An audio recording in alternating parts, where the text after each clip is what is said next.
Praise the lord. దేవుని నామమున అందరికి వందనములు. ఈ వీడియోలో ఒక అత్యంత ముఖ్యమైన ఆధ్యాత్మిక ప్రశ్నకు సమాధానం తెలుసుకుంటాము. నిజంగా మనం దేవుని గొర్రెపిల్లలమా? బైబిల్లో యేసుక్రీస్తు తనను మంచి కాపరి అని చెప్పారు. అయితే దేవుని గొర్రెలు ఎవరు? ప్రతి మనిషి దేవుని గొర్రెనా? పాపం మనిషిని దేవుని నుండి ఎలా దూరం చేస్తుంది? ఈ పూర్తి వీడియోలో మీరు తెలుసుకునే విషయాలు: దారి తప్పిన గొర్రె ఉపమానం, మంచి కాపరి యొక్క అర్థం, దేవుని గొర్రెగా ఎలా మారాలి, యేసు క్రీస్తు శిలువ త్యాగం, అంతిమ కాలంలో గొర్రెలు మరియు మేకల తీర్పు. ఈ వీడియో బైబిల్ ఆధారంగా లోతైన ఆధ్యాత్మిక వివరణతో రూపొందించబడింది. మీరు ఈ వీడియోను చివరి వరకు చూస్తే దేవుని ప్రేమ మరియు రక్షణ గురించి గొప్ప సత్యాన్ని తెలుసుకుంటారు. వీడియో చివరి వరకు మిస్ కాకుండా చూడండి మరియు లైక్ చేసి కామెంట్ చేయండి. దేవుని సృష్టిలో మనిషి ఎవరు? ప్రియ సహోదరి సహోదరులారా, ఈ ప్రపంచంలో ప్రతి మనిషి హృదయంలో ఒక ప్రశ్న ఎప్పుడో ఒకప్పుడు మెల్లగా తడుతుంది. నేను ఎవరు? నేను ఎందుకు ఈ లోకంలో పుట్టాను? దేవునితో నా సంబంధం ఏమిటి? ఈ ప్రశ్నలకు సమాధానం తెలుసుకోవడానికి మనం బైబిల్ వైపు చూస్తే ఒక అద్భుతమైన సత్యం కనిపిస్తుంది. బైబిల్ మనుష్యుని గురించి చెప్పే ఒక గొప్ప ఉపమానం ఉంది. అది మనిషి దేవుని గొర్రెపిల్ల. ఈ మాట చాలా మంది వింటారు, చర్చిలో కూడా వింటారు. కానీ ఒక పెద్ద ప్రశ్న ఉంది: నిజంగా మనం దేవుని గొర్రెలమా, లేదా అది కేవలం ఒక ఉపమానమా? ఈ ప్రశ్నకు సమాధానం తెలుసుకోవాలంటే మనం బైబిల్లోని చాలా లోతైన ఆత్మీయ సత్యాలను అర్థం చేసుకోవాలి. గొర్రె ఉపమానం ఎందుకు? బైబిల్లో చాలా చోట్ల మనుష్యులను గొర్రెలతో పోలుస్తారు. ఎందుకు? గొర్రె అనే జంతువు గురించి ఒక నిజం ఉంది. గొర్రె చాలా అమాయకమైనది. దారి తప్పడం చాలా సులభం. తానుగా ప్రమాదం గుర్తించలేకపోతుంది. కాపరి లేకుండా బ్రతకలేదు. ఇది చాలా ఆశ్చర్యకరమైన విషయం. ఎందుకంటే మనిషి కూడా ఆత్మీయంగా ఇదే పరిస్థితిలో ఉంటాడు. మనిషి తెలివైనవాడు, సాంకేతికంగా అభివృద్ధి చెందాడు. కానీ ఆత్మీయంగా చూస్తే మనిషి చాలాసార్లు దారి తప్పిపోతాడు. అందుకే బైబిల్ చెబుతుంది, మనమందరం గొర్రెల వలె దారి తప్పిపోయాము అని. ఈ వాక్యం మనిషి ఆత్మీయ స్థితిని అద్భుతంగా వివరిస్తుంది. అసలు దేవుడు ఎందుకు కాపరి? ఈ విషయాన్ని గురించి ఇప్పుడు తెలుసుకుందాం. బైబిల్లో దేవుని గురించి ఒక గొప్ప పేరుంది, మంచి కాపరి. అసలు కాపరి పని ఏమిటి? గొర్రెలను కాపాడటం, ఆహారం అందించడం, ప్రమాదం నుండి రక్షించడం, దారి చూపించడం. ఇది చూసినప్పుడు ఒక గొప్ప సత్యం తెలుస్తుంది. దేవుడు మనుష్యులను సృష్టించి వదిలిపెట్టలేదు. అతను మన జీవితాలను నడిపించాలనుకున్నాడు, మనకు దారి చూపాలనుకున్నాడు, మనలను రక్షించాలనుకున్నాడు. అసలు మంచి కాపరి అంటే ఎవరు? బైబిల్ ప్రకారం మంచి కాపరి ఎవరు? జవాబు చాలా స్పష్టంగా ఉంది: యేసుక్రీస్తు. యేసు ఒకసారి ఇలా చెప్పాడు, నేనే మంచి కాపరి. ఇది ఒక సాధారణ వాక్యం కాదు. ఇది క్రైస్తవ విశ్వాసంలో అత్యంత గొప్ప ప్రకటనలలో ఒకటి. యేసు చెప్పినది ఏమిటంటే, తాను కేవలం బోధకుడు కాదు, తాను కేవలం ప్రవక్త కాదు, తాను గొర్రెల కోసం తన ప్రాణం ఇస్తున్న కాపరి. ఈ ప్రపంచ చరిత్రలో ఒక గొప్ప సంఘటన జరిగింది. అది యేసు క్రీస్తు శిలువపై మరణం. ఈ సంఘటనను అర్థం చేసుకోవడానికి గొర్రె ఉపమానం చాలా ముఖ్యం. పాత నిబంధనలో పాపాల క్షమ కోసం గొర్రె బలి ఇచ్చేవారు. కానీ యేసు వచ్చి ఒక గొప్ప పని చేశాడు.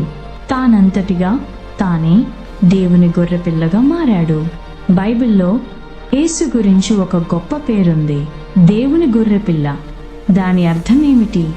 మన పాపాల కోసం బలి అయిన పవిత్రమైన బలి. ఈ భావన చాలా లోతైనది. యేసు కేవలం మన కాపరి మాత్రమే కాదు, అతను మన కోసం బలి అయిన గొర్రెపిల్ల కూడా. మరి మనం నిజంగా దేవుని గొర్రెలమా? ఇప్పుడు అసలు ప్రశ్న దగ్గరకు వచ్చాం. మనమంతా దేవుని గొర్రెలమేనా? బైబిల్ ప్రకారం ప్రతి మనిషి దేవుని సృష్టి. కానీ ప్రతి మనిషి దేవుని గొర్రె కాదు. దేవుని గొర్రెలుగా మారడానికి ఒక ఆత్మీయ నిర్ణయం అవసరం. అది యేసును అనుసరించడం. అసలు దేవుని గొర్రె లక్షణాలు ఏమిటి? బైబిల్ ప్రకారం దేవుని గొర్రెలకు కొన్ని లక్షణాలు ఉంటాయి. కాపరి స్వరం గుర్తుపడతాయి, కాపరిని అనుసరిస్తాయి, కాపరిపై విశ్వాసం ఉంచుతాయి, అతని దారిలో నడుస్తాయి. ఈ లక్షణాలు ఉన్నవారే నిజమైన దేవుని గొర్రెలు. యేసు ఒక ప్రసిద్ధ ఉపమానం చెప్పాడు, దారి తప్పిన గొర్రె కథ. ఒక కాపరి దగ్గర 100 గొర్రెలున్నాయి. అందులో ఒకటి తప్పిపోయింది. కాపరి ఏమి చేశాడు? అతను 99 గొర్రెలను వదిలి ఆ ఒక్క గొర్రె కోసం వెతికాడు. ఇది దేవుని ప్రేమను చూపించే గొప్ప ఉదాహరణ. దేవుని ప్రేమ. ఈ కథలో ఒక గొప్ప సందేశం ఉంది. దేవుడు ప్రతి మనిషిని విలువైన వాడిగా చూస్తాడు. మనిషి ఎంత దూరం వెళ్ళినా దేవుడు అతన్ని తిరిగి పిలుస్తాడు. అందుకే దేవుని ప్రేమను అర్థం చేసుకున్నవారు ఆయన దగ్గరకు తిరిగి వస్తారు. అసలు గొర్రెల ఉపమానం ఎందుకు ఉపయోగించబడింది? ప్రియ సహోదరి సహోదరులారా, బైబిల్ చదివిన ప్రతి ఒక్కరికి ఒక విషయం స్పష్టంగా కనిపిస్తుంది. దేవుడు మనుష్యుల జీవితాలను వివరించడానికి తరచుగా గొర్రెలు మరియు కాపరి అనే ఉపమానాన్ని ఉపయోగిస్తాడు. ఇది యాదృచ్ఛికంగా ఉపయోగించిన మాట కాదు. దాని వెనుక ఒక గొప్ప చరిత్ర ఉంది.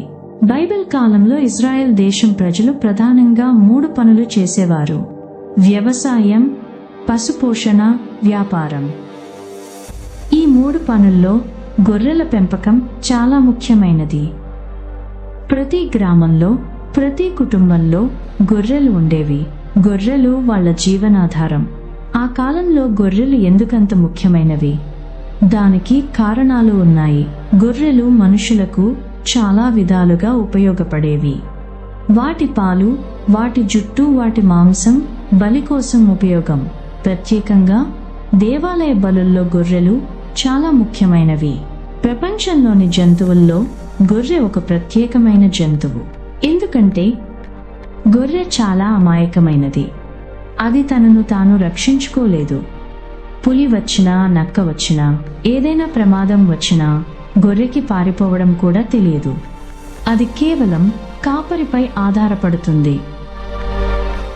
గొర్రెలకు ఒక విచిత్రమైన అలవాటు ఉంది. అవి చాలా సులభంగా దారి తప్పిపోతాయి. ఒక చిన్న గడ్డి కోసం వెళ్తూ మెల్లగా మెల్లగా మంద నుండి దూరమైపోతాయి. కొంతసేపటికి అవి ఎక్కడున్నాయో కూడా తెలియదు. ఇది చాలా ఆశ్చర్యకరమైన విషయం. ఎందుకంటే ఇదే పరిస్థితి మనిషి జీవితంలో కూడా కనిపిస్తుంది. మనిషి కూడా దారి తప్పుతాడు. మనిషి కూడా చాలాసార్లు చిన్న చిన్న విషయాల వల్ల దారి తప్పిపోతాడు. డబ్బు కోసం, అహంకారం కోసం, పాపాల కోసం మనిషి దేవుని దారి నుండి దూరం అయిపోతాడు. అందుకే బైబిల్ ఒక గొప్ప వాక్యం చెబుతుంది, మనమందరం గొర్రెల వలె దారి తప్పిపోయాము అని. ఈ వాక్యం మనిషి ఆత్మీయ స్థితిని అద్భుతంగా వివరించింది. గొర్రెల మందలో అత్యంత ముఖ్యమైన వ్యక్తి ఎవరు? కాపరి. కాపరి లేకుండా గొర్రెలు బ్రతకలేవు. కాపరి పని చాలా కష్టమైనది. అతను ఉదయం నుండి సాయంత్రం వరకు గొర్రెలతోనే ఉంటాడు.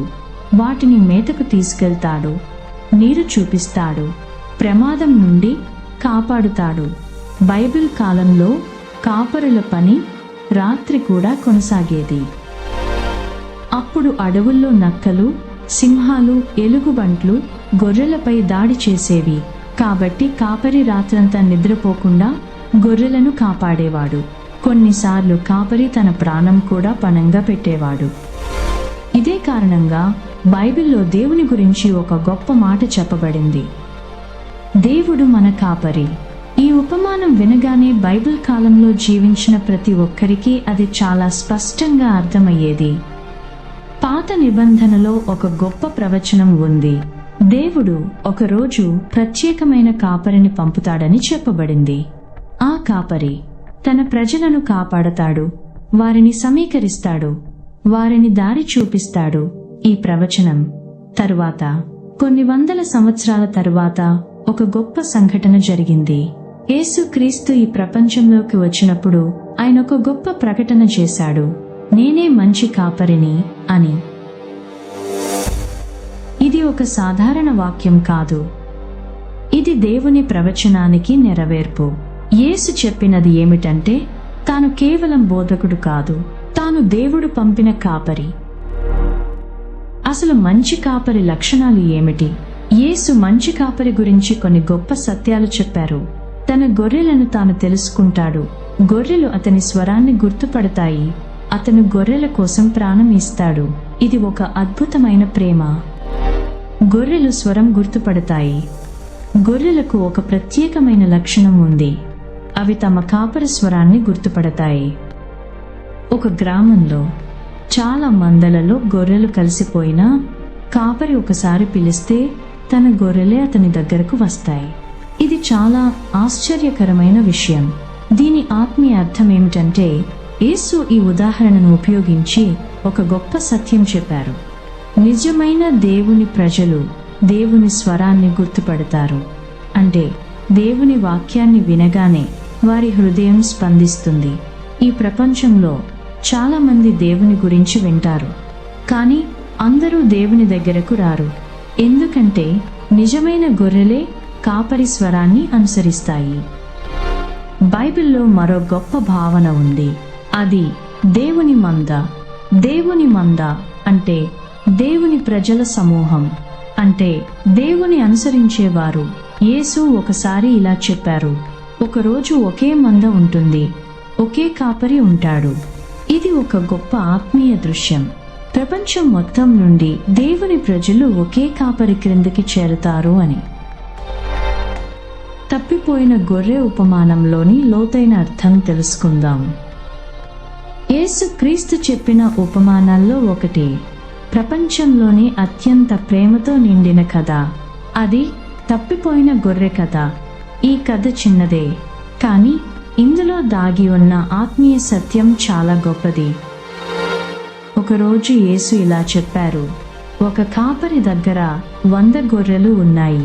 ఆ గొర్రెలు అతనికి చాలా విలువైనవి, ఎందుకంటే కాపరి జీవితమే గొర్రెల మీద ఆధారపడుతుంది. అవి అతని సంపద, అవి అతని బాధ్యత. ఒకరోజు ఆ 100 గొర్రెలలో ఒక గొర్రె దారి తప్పిపోయింది. ఇది చిన్న విషయం అనిపించవచ్చు, ఎందుకంటే ఇంకా 99 గొర్రెలున్నాయి. కానీ కాపరి మనసులో మాత్రం ఒక ఆందోళన మొదలైంది, నా గొర్రె ఎక్కడ ఉంది అని. కాపరి ఒక గొప్ప నిర్ణయం తీసుకున్నాడు. అతను 99 గొర్రెలను వదిలి ఆ ఒక్క గొర్రె కోసం వెతకడానికి బయలుదేరాడు.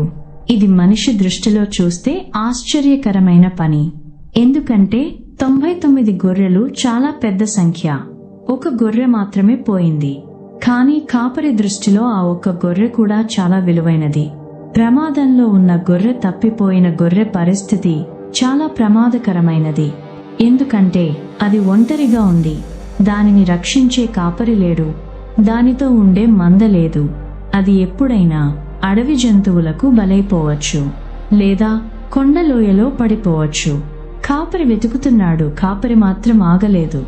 అతను అడవుల్లో వెతికాడు, కొండల మీద వెతికాడు, రాళ్ల మధ్య వెతికాడు, చీకటి పడినా వెతికాడు, ఎందుకంటే ఆ గొర్రె అతనికి విలువైనది. చివరకు కనుగొన్నాడు. ఆ గొర్రె భయంతో వణికిపోతుంది. అది అలసిపోయింది, దారి తెలియక నిలబడిపోయింది. కానీ కాపరి ఏమి చేశాడు? అతను ఆ గొర్రెను మందలించలేదు, అతను కోపపడలేదు. అతను దానిని ప్రేమతో ఎత్తుకున్నాడు, భుజాలపై మోసుకున్నాడు. బైబిల్ ఏమి చెబుతుంది? ఒక కాపరి తప్పిపోయిన గొర్రెను ప్రేమతో తన భుజాలపై మోస్తూ ఇంటికి తీసుకెళ్తున్నాడు అని. కాపరి ఇంటికి వచ్చిన తరువాత తన స్నేహితులను పిలిచాడు. అతను ఇలా అన్నాడు, నా తప్పిపోయిన గొర్రెను నేను కనుగొన్నాను, మనమందరం ఆనందించండి. ఈ కథ కేవలం గొర్రెల కథ కాదు, ఇది మనిషి జీవితానికి సంబంధించిన కథ. ఇక్కడ కాపరి అనగా దేవుడు, గొర్రె అనగా మనిషి. మనిషి చాలాసార్లు దేవుని దారి నుండి దూరం అవుతాడు. పాపం వల్ల, అహంకారం వల్ల, లోకపు ఆకర్షణల వల్ల మనిషి దేవుని నుండి దూరమైపోతాడు. మనిషి దేవుని నుండి దూరమైపోయినా దేవుడు మాత్రం ఆగడు. అతను మనిషిని వెతుకుతూనే ఉంటాడు. ప్రవక్తల ద్వారా పిలుస్తాడు, దేవుని వాక్యంతో పిలుస్తాడు, పరిస్థితుల ద్వారా పిలుస్తాడు. అసలు యేసు ఎందుకు ఈ లోకానికి వచ్చాడు? ఈ కథ చివరికి ఒక గొప్ప సత్యాన్ని చూపిస్తుంది. యేసు ఈ ప్రపంచంలోకి ఎందుకు వచ్చాడు? అందుకు జవాబు ఇదే: తప్పిపోయిన గొర్రెలను వెతకడానికి, పాపంలో ఉన్న మనుష్యులను దేవుని దగ్గరకు తీసుకురావడానికి. ఈ కథలో ఒక గొప్ప సందేశం ఉంది. దేవుని దృష్టిలో ఒక్క మనిషి కూడా చాలా విలువైన వాడు. ప్రపంచం మొత్తం మనిషిని వదిలిపెట్టినా దేవుడు వదిలిపెట్టడు. యేసు చివరగా ఒక అద్భుతమైన మాట చెప్పారు. ఒక పాపి పశ్చాత్తాపపడితే స్వర్గంలో చాలా ఆనందం జరుగుతుంది. అంటే ఒక మనిషి దేవుని దగ్గరకు తిరిగి వచ్చినప్పుడు స్వర్గం మొత్తం ఆనందిస్తుంది అని. అసలు దేవుని గొర్రెలు ఎవరు? ఇప్పటి వరకు మనం ఒక గొప్ప విషయం తెలుసుకున్నాం. దేవుడు మనుష్యులను గొర్రెలతో పోల్చాడు. యేసు తనను మంచి కాపరి అని ప్రకటించాడు. కానీ ఇప్పుడు ఒక చాలా ముఖ్యమైన ప్రశ్న వస్తుంది. ప్రతి మనిషి దేవుని గొర్రెనా? లేదా కొంతమంది మాత్రమే దేవుని గొర్రెలా? ఈ ప్రశ్నకు బైబిల్ చాలా స్పష్టమైన సమాధానమిస్తుంది. మొదట ఒక విషయం అర్థం చేసుకోవాలి. ఈ ప్రపంచంలోని ప్రతి మనిషి దేవుని సృష్టి. దేవుడు ప్రతి మనిషిని ప్రేమతో సృష్టించాడు. ప్రతి మనిషికి జీవం ఇచ్చింది దేవుడే. కాబట్టి ప్రతి మనిషి దేవునికి విలువైనవాడు. కానీ ఇది ఒక నిజం అయినప్పటికీ బైబిల్ మరో ముఖ్యమైన సత్యాన్ని చెబుతుంది. యేసు ఒకసారి ఇలా చెప్పారు: నా గొర్రెలు నా స్వరాన్ని వినుతాయి. ఈ వాక్యంలో ఒక ముఖ్యమైన విషయం ఉంది. యేసు ప్రతి మనిషి నా గొర్రె అని చెప్పలేదు. అతను నా గొర్రెలు అని చెప్పాడు. అంటే దేవుని గొర్రెలుగా ఉండడానికి ఒక ప్రత్యేకమైన సంబంధం అవసరం. బైబిల్ ప్రకారం దేవుని గొర్రెలకు కొన్ని ముఖ్యమైన లక్షణాలు ఉంటాయి. మొదటగా దేవుని స్వరం వినడం. నిజమైన దేవుని గొర్రెలు దేవుని స్వరాన్ని వినగలుగుతాయి. అంటే దేవుని వాక్యం వినగానే వారి హృదయం స్పందిస్తుంది. రెండవదిగా కాపరిని అనుసరించడం. గొర్రెలు తమ కాపరిని అనుసరిస్తాయి. అలాగే దేవుని ప్రజలు దేవుని దారిలో నడుస్తారు. మూడవదిగా కాపరిపై విశ్వాసం. గొర్రె తన జీవితాన్ని పూర్తిగా కాపరిపై ఆధారపెడుతుంది. అలాగే నిజమైన విశ్వాసులు దేవునిపై పూర్తిగా విశ్వాసం ఉంచుతారు. నాలుగవదిగా మందలో ఉండడం. గొర్రెలు ఒంటరిగా ఉండవు, అవి మందలో ఉంటాయి. అలాగే దేవుని ప్రజలు ఆత్మీయ సమాజంలో ఉంటారు. అంటే సహవాసం, ప్రార్థన, దేవుని వాక్యం వాటిలో జీవిస్తారు. యేసు మరో ముఖ్యమైన హెచ్చరిక కూడా ఇచ్చాడు. ఈ ప్రపంచంలో కొంతమంది గొర్రెల్లా కనిపిస్తారు, కానీ వారి హృదయం వేరుగా ఉంటుంది. వారిని నక్కలు అని బైబిల్ చెబుతుంది. యేసు ఒకసారి ఇలా చెప్పారు: కొంతమంది గొర్రె బట్టలలో వస్తారు, కానీ లోపల వారు క్రూరమైన నక్కలు. ఇది ఒక ఆత్మీయ హెచ్చరిక. అంటే బయటకు భక్తిగా కనిపించేవారు లోపల నిజమైన విశ్వాసం లేకపోవచ్చు. బైబిల్ ప్రకారం నిజమైన గొర్రెను వారి ఫలితాల ద్వారా గుర్తించవచ్చు. అంటే వారి జీవితంలో కనిపించే లక్షణాలు. ఉదాహరణకు ప్రేమ, వినయం, క్షమ, దయ, దేవునిపై విశ్వాసం. ఈ లక్షణాలు ఉన్నవారు నిజమైన దేవుని గొర్రెలు. యేసు మరో గొప్ప వాగ్దానం ఇచ్చాడు. అతను ఇలా అన్నాడు: నా గొర్రెలకు నేను నిత్య జీవం ఇస్తాను. ఎవరు వారిని నా చేతి నుండి తీసుకుపోలేరు. ఇది ఒక గొప్ప భరోసా. దేవుని గొర్రెలు దేవుని రక్షణలో ఉంటారు. బైబిల్ ప్రకారం దేవుని ప్రజల సమూహాన్ని దేవుని మంద అని అంటారు. ఈ మందలో వివిధ దేశాల వారు ఉంటారు, వివిధ భాషల వారు ఉంటారు. కానీ వారందరికీ ఒకే కాపరి. ఆ కాపరి ఎవరు? యేసుక్రీస్తు. ప్రపంచంలో ఎంతమంది విశ్వాసులు ఉన్నా వారందరికీ ఒకే నాయకుడు, ఒకే కాపరి, మన ప్రభు అయిన యేసుక్రీస్తు. అసలు మనిషి ఎందుకు దారి తప్పుతాడు? ప్రియమైన సోదర సోదరీమణులారా, గొర్రె గురించి మనం ఒక ముఖ్యమైన విషయం తెలుసుకున్నాం. గొర్రెలు చాలా సులభంగా దారి తప్పిపోతాయి. అవి ఎప్పుడూ ఉద్దేశపూర్వకంగా దారి తప్పవు. చిన్న చిన్న కారణాల వల్ల మెల్లగా మంద నుండి దూరమవుతాయి. ఇది గొర్రెల జీవితంలో కనిపించే ఒక సహజ లక్షణం. కానీ ఇదే లక్షణం మనిషి జీవితంలో కూడా కనిపిస్తుంది. మనిషి కూడా ఇలా దారి తప్పుతాడు. మనిషి చాలాసార్లు ఒక్కసారిగా దేవుని నుండి దూరం అవడు. అది మెల్లగా జరుగుతుంది. మొదట చిన్న చిన్న విషయాలతో ప్రారంభమవుతుంది. ఉదాహరణకు, దేవుని వాక్యం చదవడం తగ్గిపోవడం, ప్రార్థన తగ్గిపోవడం, లోకపు విషయాల్లో ఎక్కువగా మునిగిపోవడం. ఈ చిన్న మార్పులు మెల్లగా మనిషిని దేవుని నుండి దూరం చేస్తాయి. దారి తప్పడానికి ప్రధాన కారణం. బైబిల్ ప్రకారం మనిషి దారి తప్పడానికి ప్రధాన కారణం పాపం. పాపం అంటే ఏమిటి? దేవుని చిత్తానికి విరుద్ధంగా జీవించడం, దేవుడు చెప్పిన దారిని వదిలి మన ఇష్టానికి నడవడం. పాపం ఈ ప్రపంచంలో ఎలా ప్రారంభమైంది? దాని కథ చాలా పురాతనమైనది. ప్రపంచ ప్రారంభంలో దేవుడు మనుష్యులను సృష్టించాడు. ఆదాము మరియు హవ్వ దేవునితో సమీప సంబంధంలో జీవించారు. అక్కడ పాపం లేదు, బాధ లేదు, మరణం లేదు, అన్నీ పరిపూర్ణంగా ఉన్నాయి. కానీ ఒకరోజు మనిషి దేవుని మాట వినలేదు. దేవుడు చెప్పిన ఆజ్ఞను అతిక్రమించాడు. అదే మొదటి పాపం. ఆ సంఘటనతో పాపం ప్రపంచంలోకి ప్రవేశించింది. పాపం వచ్చిన తరువాత ప్రపంచంలో చాలా మార్పులు జరిగాయి. మనిషి దేవుని నుండి దూరమయ్యాడు. భయం ప్రారంభమైంది, బాధ ప్రారంభమైంది, మరణం కూడా ప్రపంచంలోకి వచ్చింది. పాపం ఒక ప్రమాదకరమైన విషయం. ఎందుకంటే అది మొదట మధురంగా కనిపిస్తుంది, కానీ చివరికి నాశనానికి దారితీస్తుంది. పాపం మనిషిని ఇలా మోసం చేస్తుంది. మొదట అది చిన్నదిగా కనిపిస్తుంది, తరువాత అది అలవాటుగా మారుతుంది, చివరకు అది మనిషిని బంధిస్తుంది. పాపంలో జీవించే మనిషి దారి తప్పిన గొర్రెలా ఉంటాడు. అతను ఒంటరిగా ఉంటాడు, ఆత్మీయంగా బలహీనంగా మారుతాడు, చివరకు ఆత్మీయ ప్రమాదంలో పడిపోతాడు. కానీ దేవుడు మనిషిని వదిలిపెట్టడు. దేవుడు ఎప్పుడూ మనిషిని తన దగ్గరకు పిలుస్తూనే ఉంటాడు.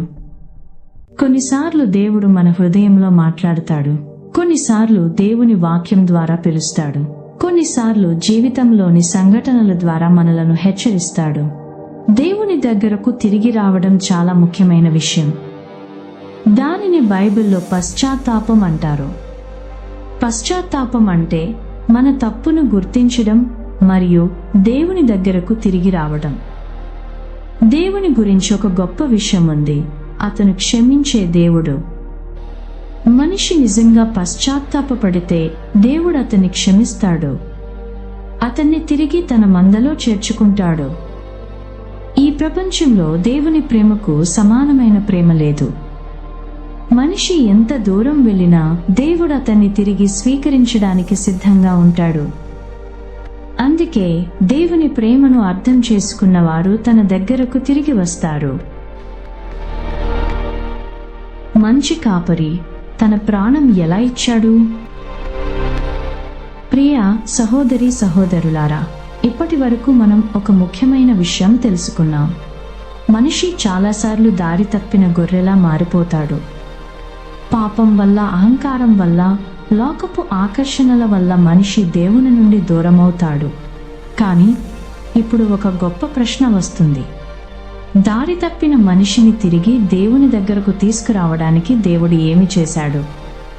ఈ ప్రశ్నకు సమాధానం ప్రపంచ చరిత్రలో జరిగిన అత్యంత గొప్ప సంఘటనలో ఉంది. అది యేసుక్రీస్తు శిలువ. ఈరోజు ప్రపంచంలో ఎక్కడ చూసినా శిలువ గుర్తు కనిపిస్తుంది. చర్చిలపై ఉంటుంది, క్రైస్తవుల ఇళ్లలో ఉంటుంది, కొంతమంది మెడలో ధరించుకుంటారు. కానీ చాలామందికి తెలియని విషయం ఒకటి ఉంది. సిలువ అసలు అర్థం ఏమిటి? రోమన్ సామ్రాజ్యంలో సిలువ ఒక భయంకరమైన శిక్ష విధానం. భారీ నేరస్తులను సిలువపై వేసి చంపేవారు. ఇది చాలా బాధాకరమైన మరణం. అందుకే సిలువను చూసినప్పుడు ప్రజలకు భయం కలిగేది.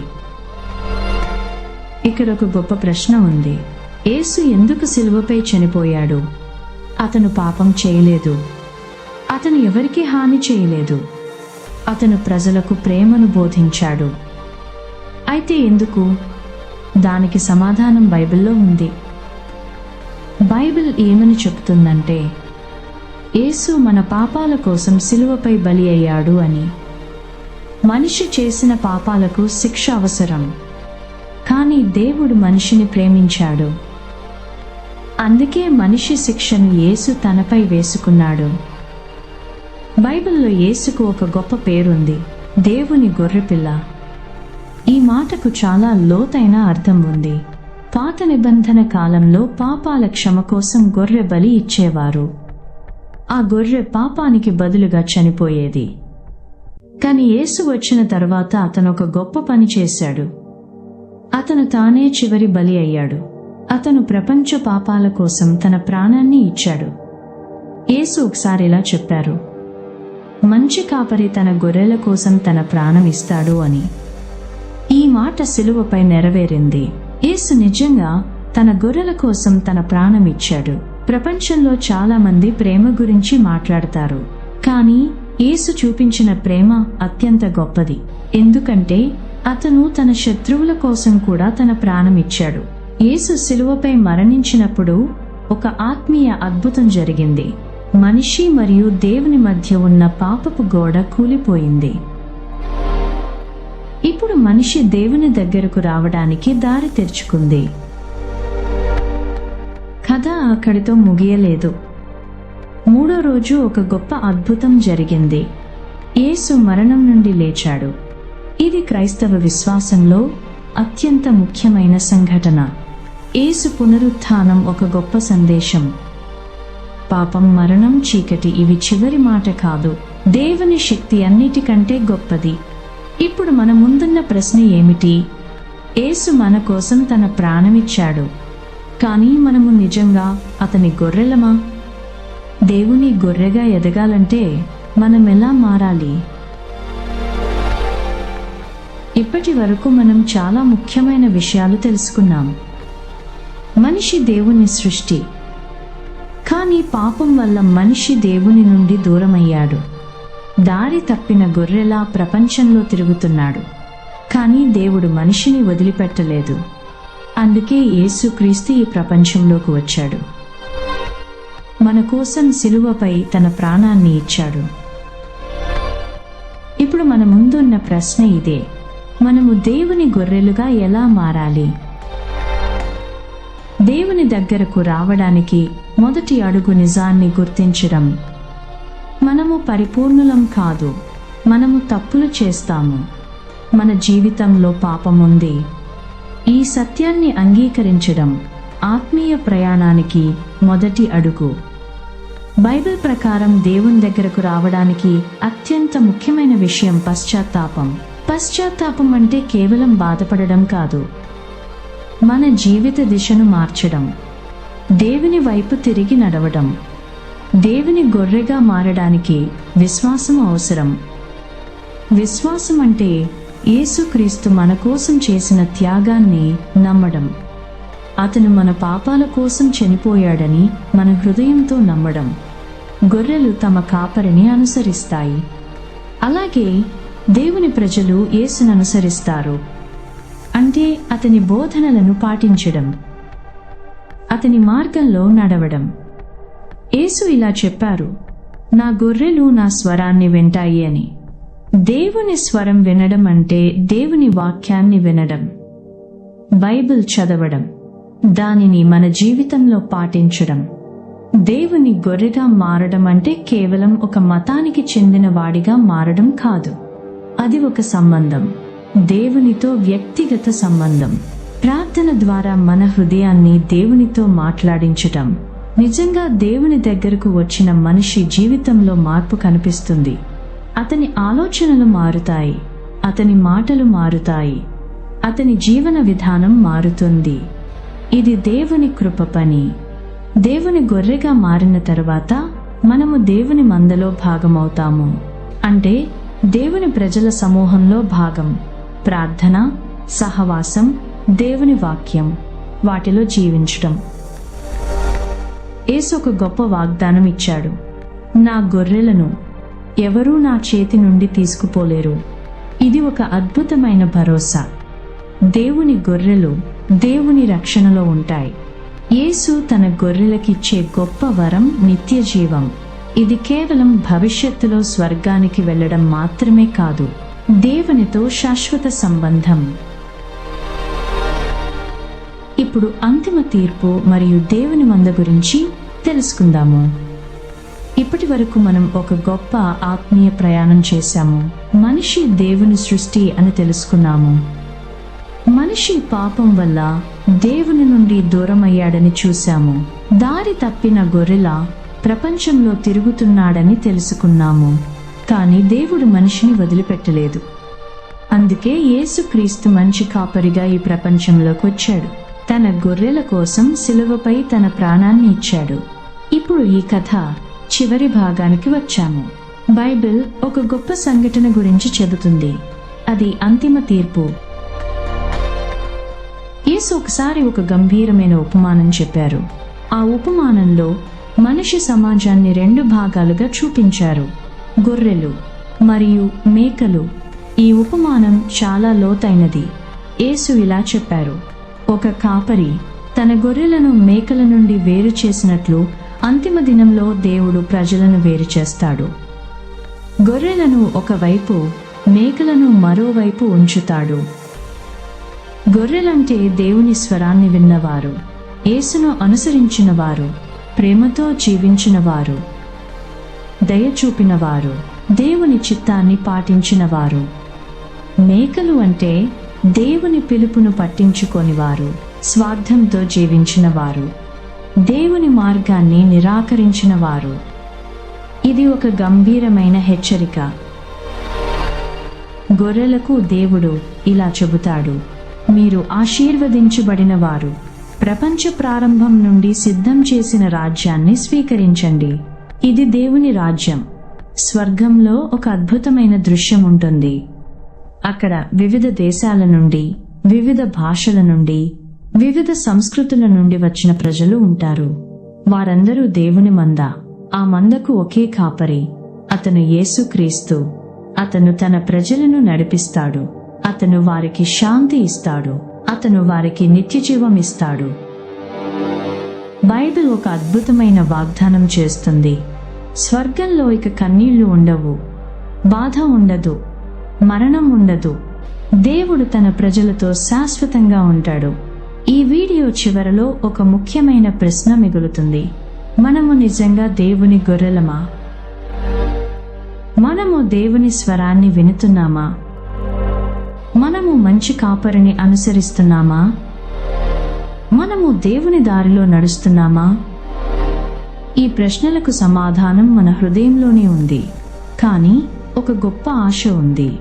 ఎవరైనా ఎక్కడున్నా, ఎంత దూరం వెళ్ళినా దేవుని దగ్గరకు తిరిగి రావచ్చు. మంచి కాపరి ఇప్పటికీ తన గొర్రెలను పిలుస్తున్నాడు. అతని స్వరం ఇంకా వినిపిస్తోంది. ప్రియులారా, మనము ఈ ప్రపంచంలో కొంతకాలం మాత్రమే ఉంటాము. కానీ దేవుడు మనకొక శాశ్వత జీవితం సిద్ధం చేశాడు. మంచి కాపరి తన గొర్రెలను ఇంటికి తీసుకెళ్లడానికి సిద్ధంగా ఉన్నాడు. కాబట్టి మనము అతని స్వరాన్ని విందాం, అతని మార్గంలో నడుదాం. అప్పుడు మనము నిజంగా దేవుని గొర్రె పిల్లలమవుతాము. దేవుడు ఈ చిన్న విషయ పరిజ్ఞానం కోసం కలిగించిన అవకాశానికి వందనాలు చెల్లిస్తూ, ఈ వీడియో మీకు నచ్చినట్లయితే లైక్ చేయండి, షేర్ చేయండి, కామెంట్ చేయండి.